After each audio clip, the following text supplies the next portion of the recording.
tanya, ini katanya penulisnya orang Demak, wah kapan ya bisa ketemu? Ternyata 1, 2, 3, 4, 5 tahun kemudian ya saya ketemu dengan penulisnya langsung. Sebelum menulis novel ini, ada tulisan juga tentang putranya Bu Ika yang membuat Bu Ika termotivasi menulis. Sebelumnya kan Bu Ika tuh sama kok, menulis itu takut untuk mempublis. Apakah tulisan saya layak atau tidak? Ada suatu event temannya Bu Ika, teman saya menantang saya menulis, namanya Bu Enung. Pada saat itu beliau itu S3 di Brunei. S3 di Brunei? Iya, teman saya. Saya dihubungi, ditantang untuk menulis cerita dalam rangka seleksi antologi penulis Asia Tenggara, penulis wanita se-Asia Tenggara. Kemudian saya mengirimkan, karena deadline-nya sangat rapat, saya menulis 2 cerita tentang putra saya. Yang pertama berjudul Abi Praya. Yang kedua berjudul Rengsa. Rengsa itu sengsara. Sengsara.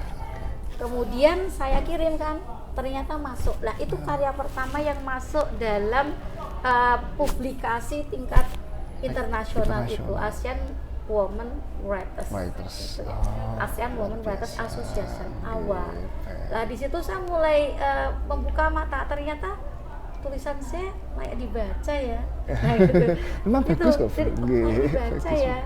Kemudian event berikutnya ada lomba, saya mulai berani mengikuti lomba sayembara pena kita pada waktu itu, awal-awal sayembara pena kita, membuat sebuah puisi, kali ini genrenya puisi tentang masa kecil.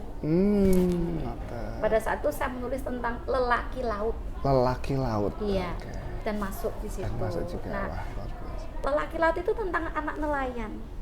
Kenapa Bu Ika bisa menulis pada Bu Ika bukan anak nelayan? Tadi saya bilang, Mas, saya melakukan riset. Karena riset tadi. Saya datang ke kampung nelayan dulu. Datang, saya melihat bagaimana nelayan itu pulang, seharian nggak pulang, bawa hasil tangkapan, kemudian anak-anaknya menjemput dengan berbagai emosional di situ, istrinya juga di situ terekam semua. Kebetulan suami saya pada saat itu bekerja di Polairut. Wedung betul. Gitu ya. Saya ikut. Saya ikut. Sekaligus mengolah rasa gitu ya. Jadi kalau kita itu memasukkan rasa itu lebih mengena, Bu. Mungkin untuk biasa aja, nelayan pulang disambut, kalau standar ya biasa aja, tapi kalau memasukkan rasa itu bisa jadi ide yang luar biasa. Gitu.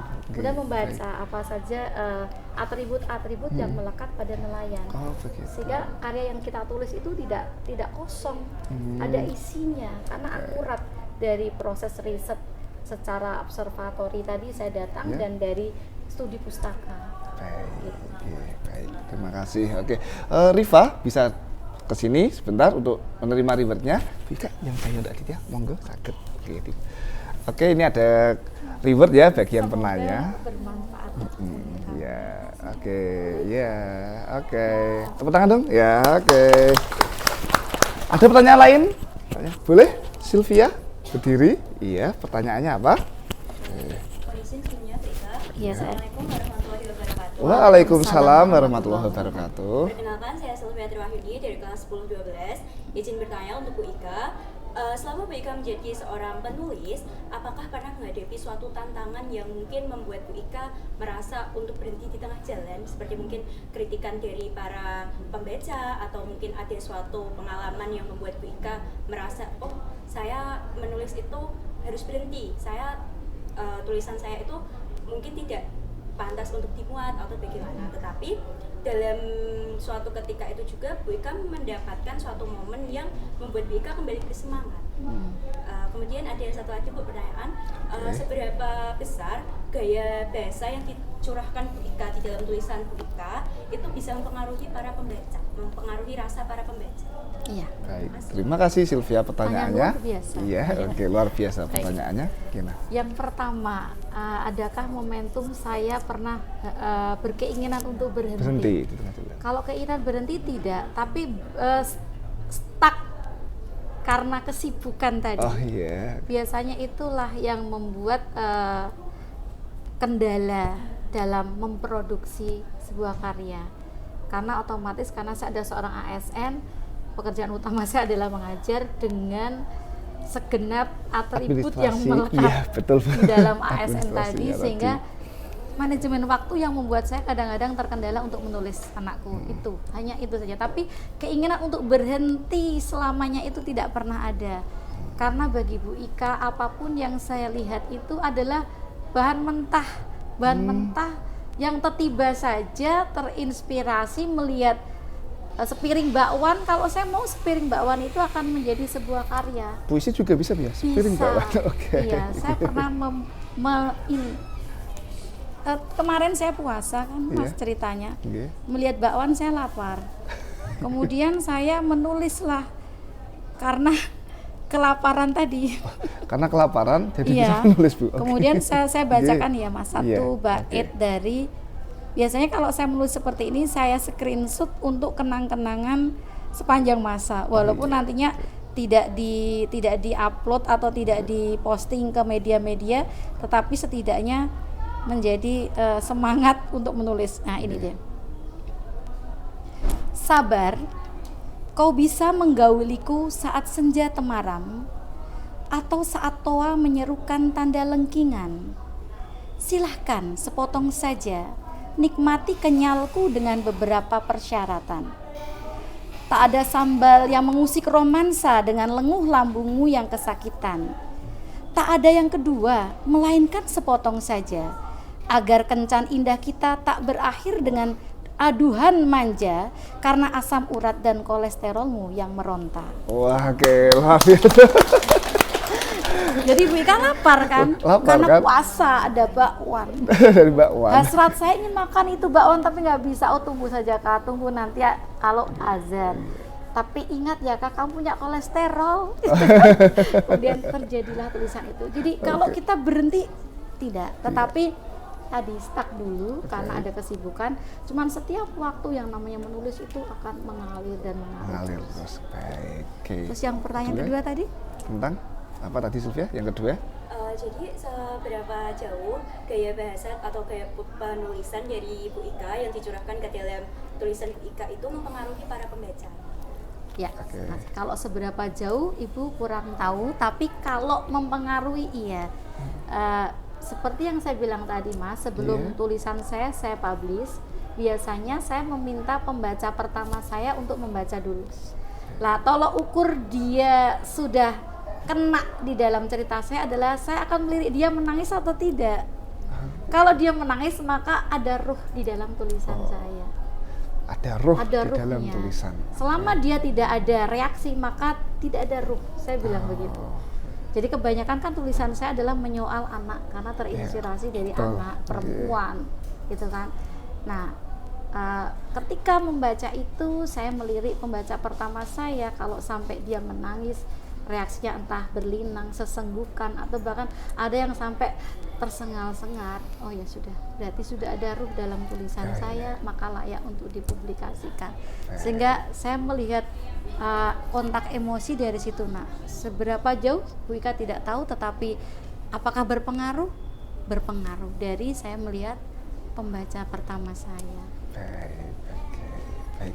Terima kasih Bu Ika ya. Sylvia bisa untuk menerima reviewnya, monggo diberikan kepada penanya. Ya, oke. Sayang, selamat menulis. Iya, oke. Baik. Oke, tepuk tangan dong. Ya, oke. Satu lagi pertanyaan. Silakan. Arum, silakan. Ya, berdiri Arum. Oke. Saya sebagai perwakilan dari kelas Palestina, izin sebelumnya Ibu, setiap penulis ini kan memiliki tujuan dalam penulisan. Misalnya, wah saya ingin menulis ini untuk mencurahkan perasaan saya, untuk memberikan inspirasi bagi pembaca, untuk memberikan pembelajaran. Nah, untuk Bu Ika sendiri, saat menulis itu apa yang biasanya Ibu tekankan? Baik. Ya, baik. Terima kasih Arum. Iya. Monggo. Aspek rasa, Nak. Aspek rasa. Ya, aspek rasa dan tergantung tujuan kepenulisannya itu. Misalnya kayak ada event lomba, maka ya tujuannya untuk mengikuti lomba tadi, ya kan? Tapi kalau tulisan-tulisan yang mengalir yang Bu Ika tulis untuk diterbitkan untuk keperluan diri sendiri itu kerasa.